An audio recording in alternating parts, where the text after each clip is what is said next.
The rain hadn't stopped all day. The city was quiet, half asleep under gray clouds. Maya walked into the detective's office, her umbrella dripping on the floor, her eyes full of things she couldn't say. She placed an envelope on the desk.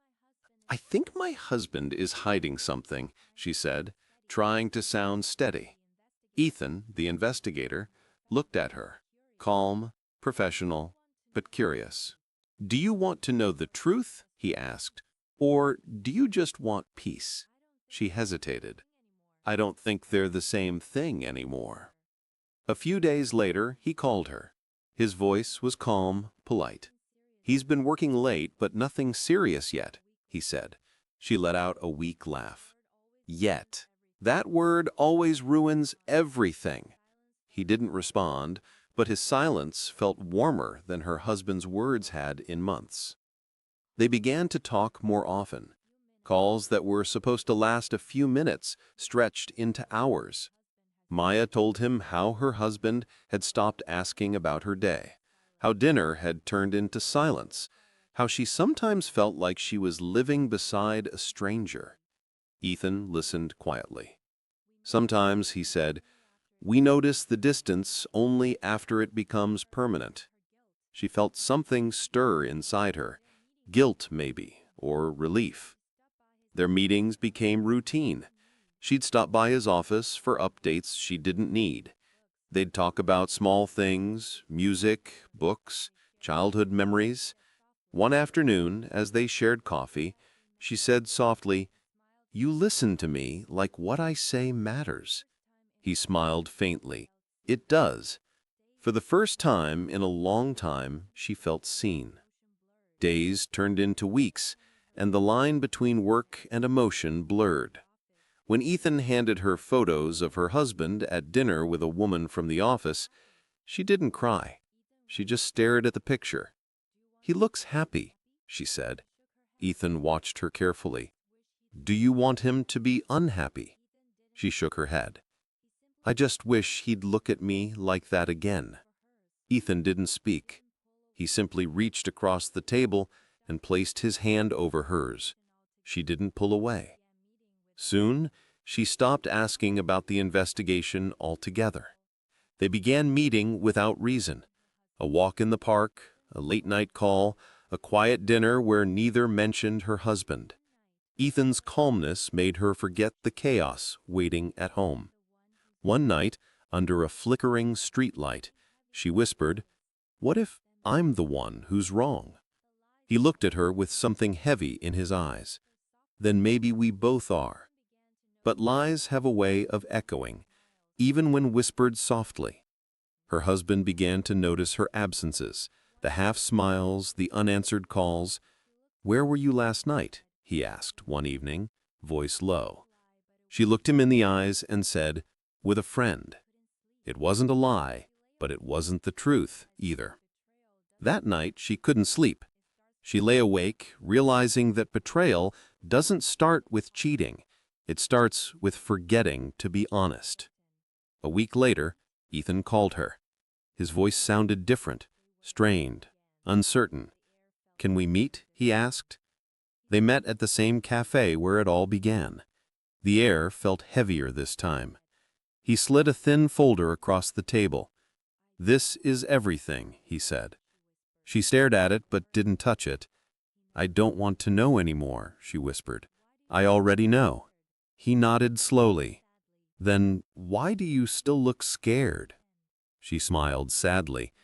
"Because knowing means I can't pretend anymore."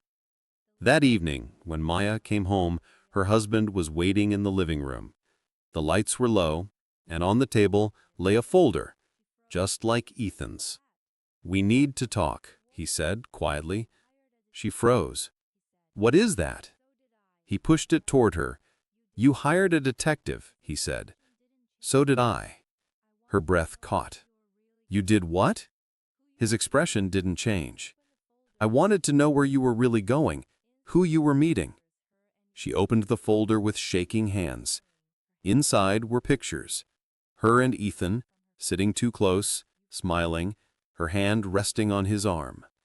The blood drained from her face. "You followed me?" she whispered.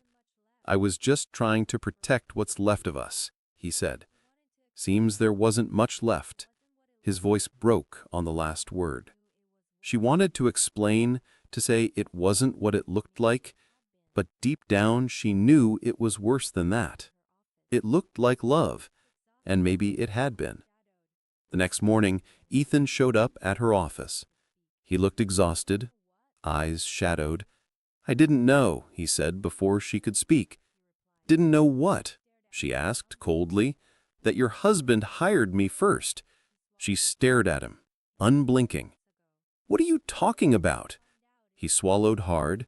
"He came to me months ago, asked me to find out if you were lying. I didn't realize it was you until you walked into my office. By the time I did, it was too late."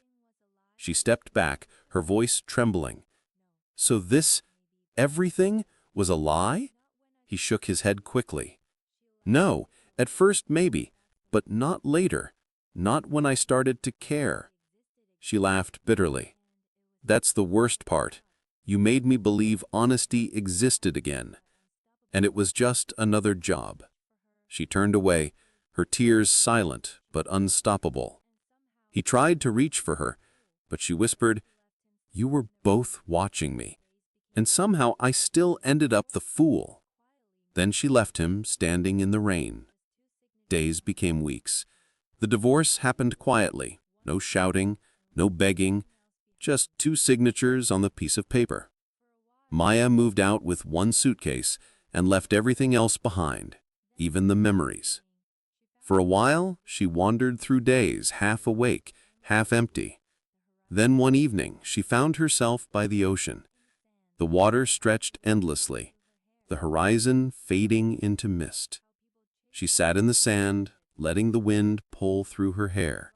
She thought about truth, how people chase it, demand it, pray for it, until it finally arrives and destroys everything it touches. The truth hadn't set her free, it had simply burned away the illusions she'd been living in. She realized that not every lie is meant to deceive. Some are built to protect fragile hearts from breaking too soon. Maya took out her phone one last time. Ethan's number was still saved there. She typed a message, then deleted it. Another, and deleted again. In the end, she sent nothing. Some things were better left unsaid. She closed her eyes and listened to the waves. For the first time in a long time, the silence didn't hurt, it just existed. Months later, she boarded a train with no destination in mind. Her suitcase was light, her heart even lighter. She watched the rain trace lines on the window and thought of all the echoes of love, of lies, of unfinished conversations. They didn't haunt her anymore. They just reminded her that truth and love are never enemies, but they rarely live in the same place. As the train moved forward, she smiled faintly, whispering to herself, "Sometimes peace doesn't come from answers, it comes from walking away." And for the first time, she meant it.